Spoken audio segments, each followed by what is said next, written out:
Hello, my studio and art students.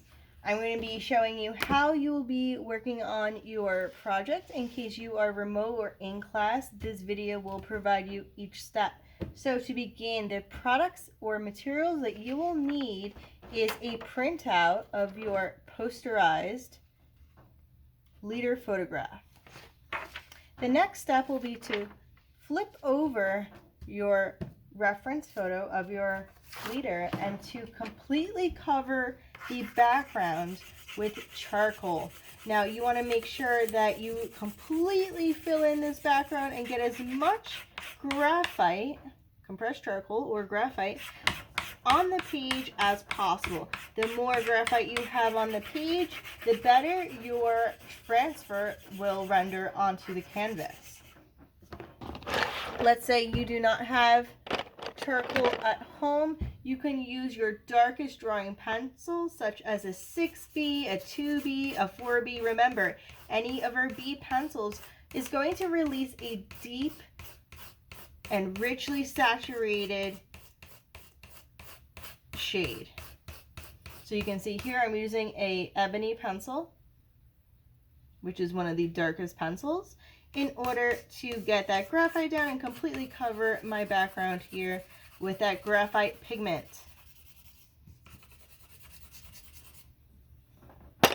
Okay, so now that I have completely covered my back of my leader photograph, now I'm going to get my canvas. You should be using the canvas I am providing you or your canvas pad that you have purchased in the beginning of the year. But you're going to place down your reference photograph of your leader here onto your canvas.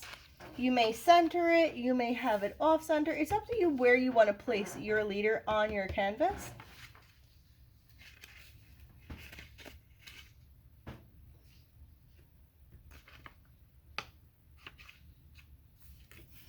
Okay, once you find your spot, make sure you grab some tape to make sure that this stays down nice and solid throughout your charcoal transfer tracing.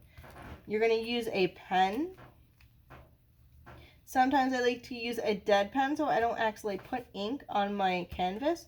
Or what you can do is grab a colored pen .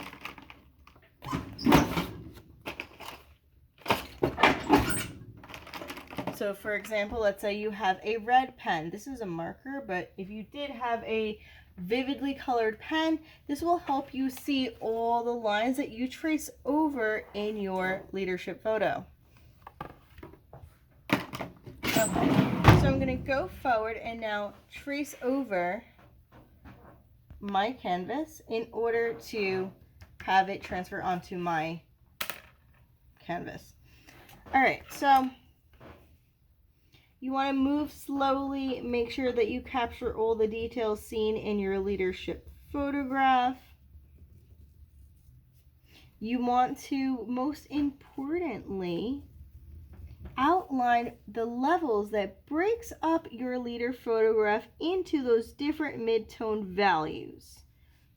So as described in class, where the dark mid-tone is placed, you want to emphasize that and mark that in so you know where to paint your blacks.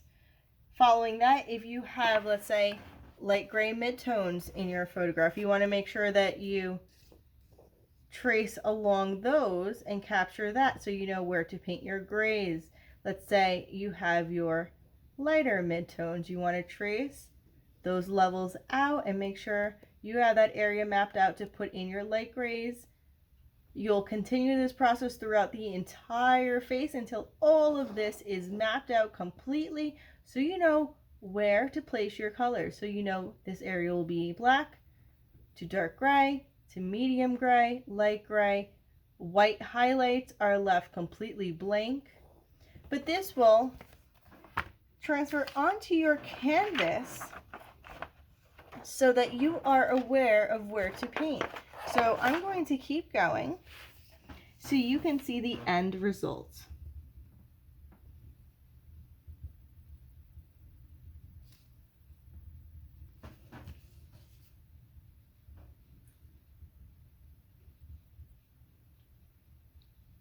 here's medium gray, here's black, here's white.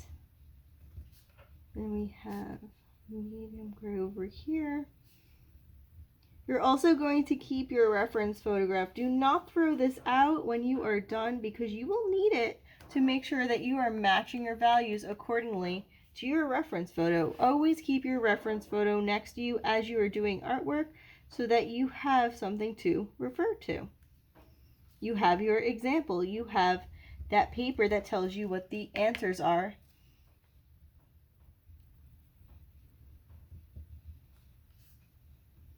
The slower you move, the more careful you will be as you trace your values out.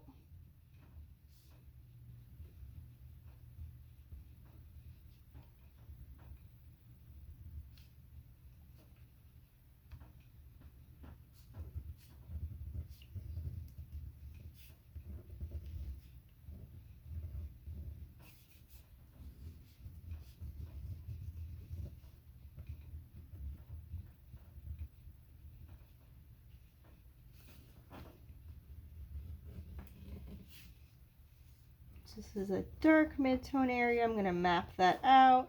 Map out the gray areas. Any highlights I see I want to emphasize. Map those out. You're mapping out all of your values. Okay, so really quick, mine may not be the best, but since you guys are working hard and are focused on this, yours should come out better. All right, so there you have it. We have the transfer. So you will see that it looks pretty wild because we have those values now mapped out. So I will know where to put the black for my eyes and the pupil. I will know where to put the highlights in my nose. All of these represent different value areas found in the face, which will render the stencil painting. So once you have that completely mapped out, you should have white paint and black paint because we will be using these two shades to learn how to mix and create a wide variety of shades, monochromatic. And then we will apply the paint into our stenciled out value painting and produce our overall painting. Let's say you want to keep a certain area of your painting completely clean. You're going to take tape. In the beginning of the year, I requested that you purchase some blue painter's tape because this tape, you can either use it as a straight edge to keep your canvas clean. So for example, if I want to keep a border around my image, I'm going to keep this tape down because no matter what I throw down on my canvas, let's say this is black paint, let's pretend, right? Let's say your jersey is all black, Josh Allen his entire jersey is the shade of black, right? So I don't want to get my border, my white border dirty. This tape, by placing it down, provides that area to be nice and clean. Let's say you want to use this for a particular shape found in your face. You can have a scissor ready and cut the tape in order to, let's say I want to make my background black, but I want to keep my helmet on Josh Allen white. I can put the tape around the helmet in order to make sure that this all stays clean, keeping my edges nice and neat. Can lift and we can see how that keeps a nice clean edge. Same here for the bottom. You have that nice clean edge maintained. And now we will begin this process here in school on Monday. But I wanted to review that with you so that you have a clear idea of how to work and what to do. So on that note, I wish you all a great weekend and I will see you on Monday where we will begin our project.